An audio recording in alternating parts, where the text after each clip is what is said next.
Hello everyone, I am Jonathan Little. I'm here today at episode 245 of Weekly Poker Hand.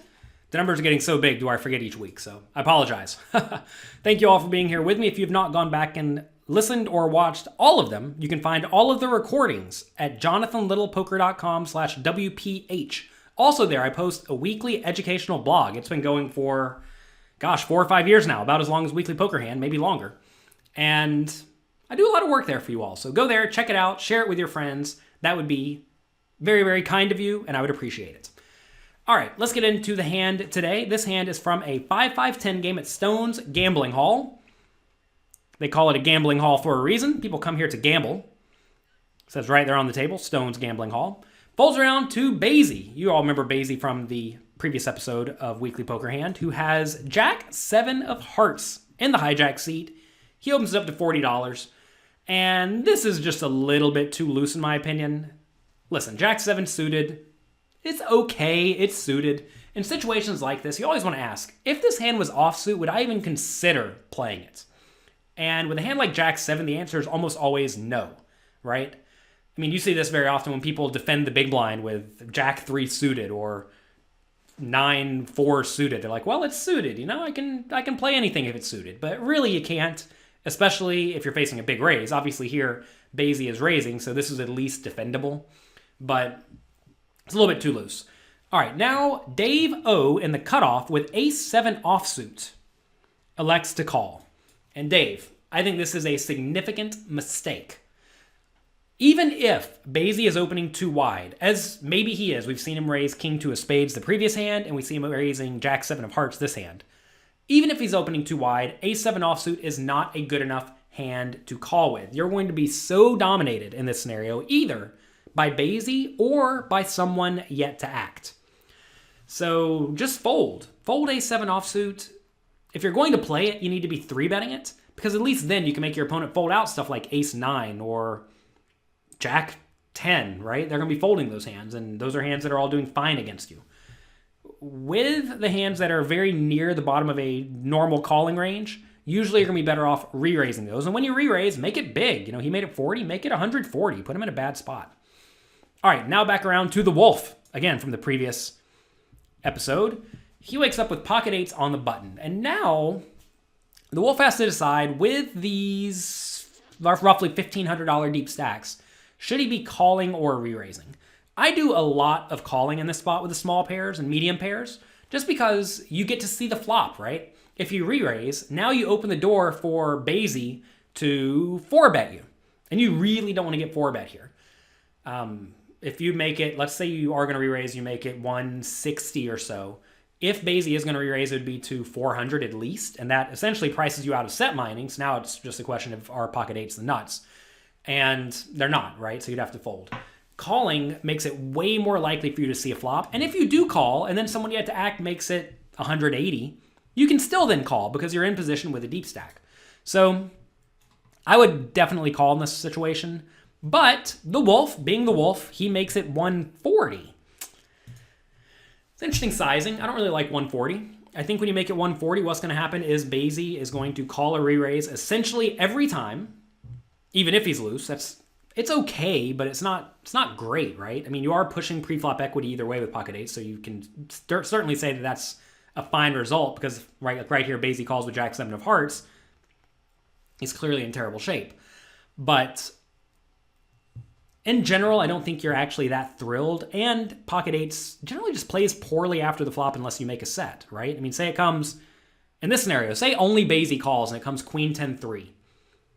Basie's pretty likely to win that flop if it goes, or win the pot if it goes check on the flop. Basie's going to bluff turn and then bluff river, and pocket eights is going to fold, and that's not really what you want.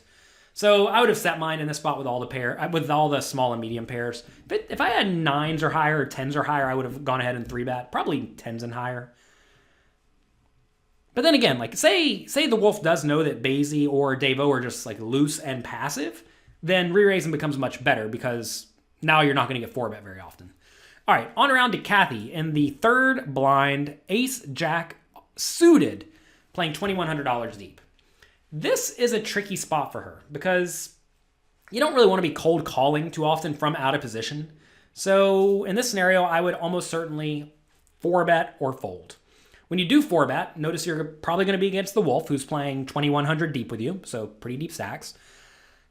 If you make it 520, that's going to put the wolf in a pretty bad spot to where he pretty much can only continue with the best hands. And I think that's very often what I would do. This would be essentially my bluff in this scenario, right? I want to be value betting aces, kings, queens, ace, king. I want to be calling ace, queen suited. I want to be calling pocket tens, maybe pocket nines.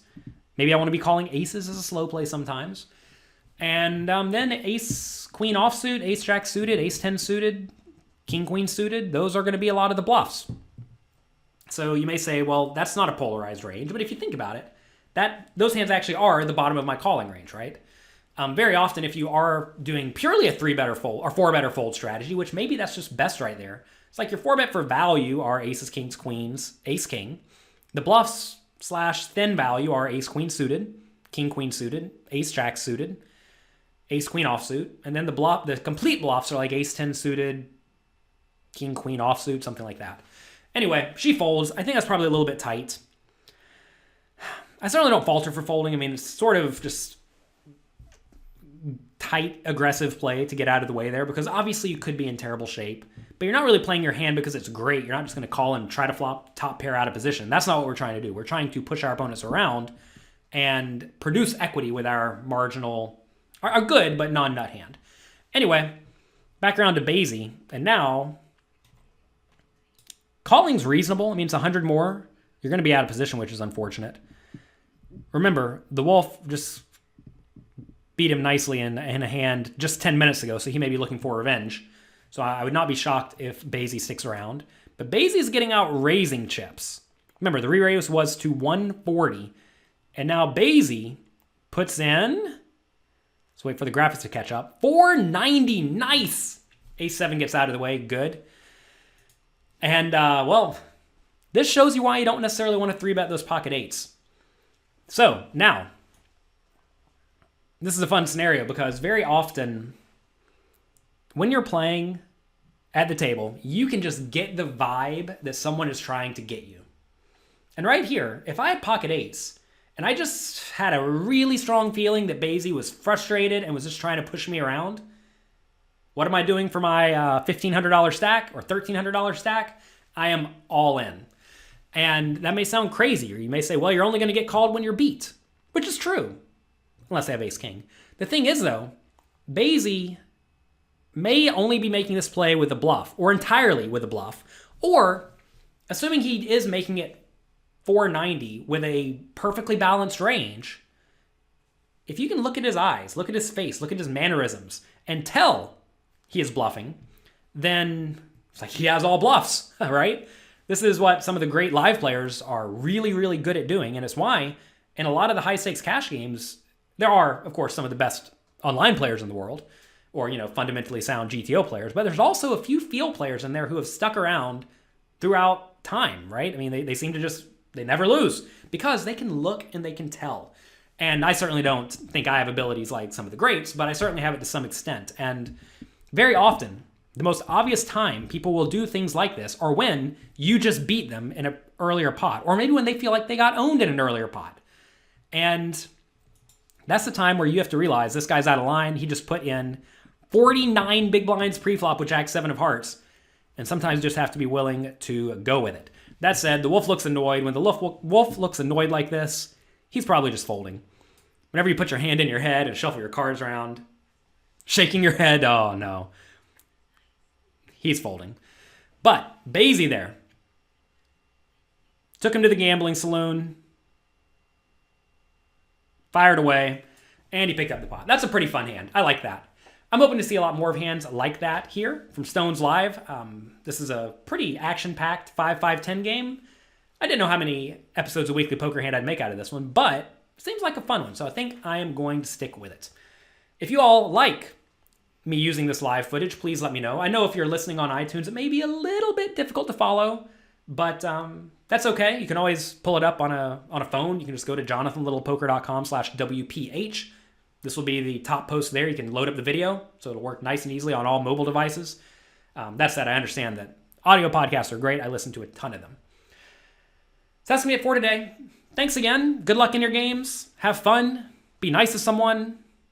And I'll talk to you next time.